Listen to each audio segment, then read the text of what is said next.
저는 이게 서양호 선배하고 전혀 다른데요. 예. 저는 이게 딱 한마디로 하면 이번 예산 합의는요. 역대 최악의 밀실 야합이다. 예. 바로 이게 국민의당하고. 예. 왜냐하면 이게 수많은 문제점에도 불구하고 선거구제 개편, 예. 개헌 이거하고 이게 딜을 했다. 이래 보는데요.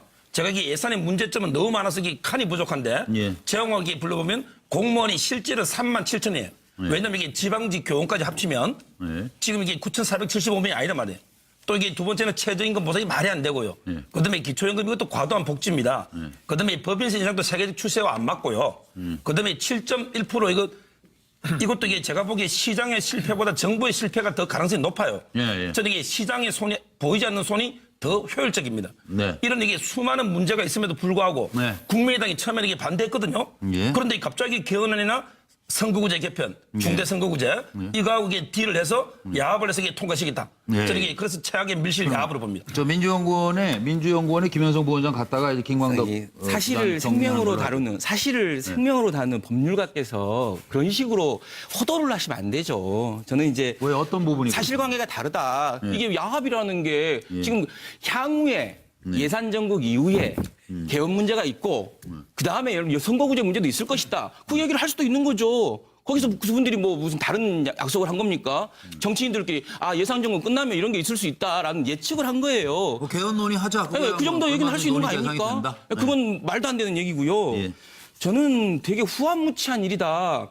세 가지 경우가 후한무치인데 첫 번째 8급 비서하고 세금 인상은 그렇게 정광석까지 해놓고 이 법으로 정해진 예산을 법을 지키지 않은 거 아닙니까? 처음으로 국회 정상화법 이룬 이후에 예산이 처음으로 그 시한을 지키지 못했어요. 법정 시한을 넘겼다. 너무 후한무치한 일이고요. 두 번째는 공무원 중원도 마찬가지로 호도하는 거예요. 예를 들면 박근혜 정부 때 이미 많게는 10,000명, 적게는 7,000명 이미 증원했었고 이번에 자유한국당도 7,000명 정도 증원하겠다고 그랬어요.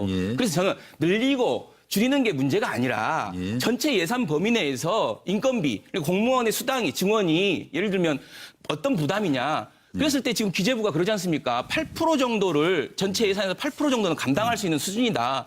지금 9,000명 늘려도 8% 정도예요. 전체 예산에서. 그래서 그건 좀 문제가 있는 거다. 그리고 OECD 기준으로 봐도 저희가 공무원은 적은 수예요. 지금 현재. 그래서 지금 늘리겠다는 거지 경찰, 소방관, 복지직 이런 것을 늘리겠다는 거 아닙니까? 그래서 국민의 서비스를 더 늘리겠다라는 거고 그것이 재정에 부담을 안 주는 선에서 하겠다는 건데 그걸 반대합니까? 그리고 마지막으로 저는 그 법인세 문제도 그렇습니다. 전체 기업의 법인세가 아니라 3,000억 이상 규모의 기업이지 않습니까? 그 기업의 법인세를 늘리는 거고 지금까지 기업이 낙수 효과라는 얘기를 하면서 성장을 하면 국민이 다 잘 살 수 있다라고 얘기하는데 그게 아니었습니까? 그래서 알아서 못하니까 국가가 조금 더 손을 대는 거죠. 예, 알겠습니다. 저는 그런 식으로 이렇게 호도하면 안 됩니다. 이 상황을. 걔가 어제 잘했네요. 저희 여기서 이렇게 모인 분들끼리 하자고 그랬으면 이건 뭐 오늘 밤 지나도 통과 어려울 것 그리고 같아요. 예를 들면 법인세 다르네, 그렇게 정말. 중요하고 법인세를 꼭 지켜야 된다 그러면 투표 때 들어가야죠. 왜냐면 투표 결과 보십시오. 133대 33이었어요. 한나라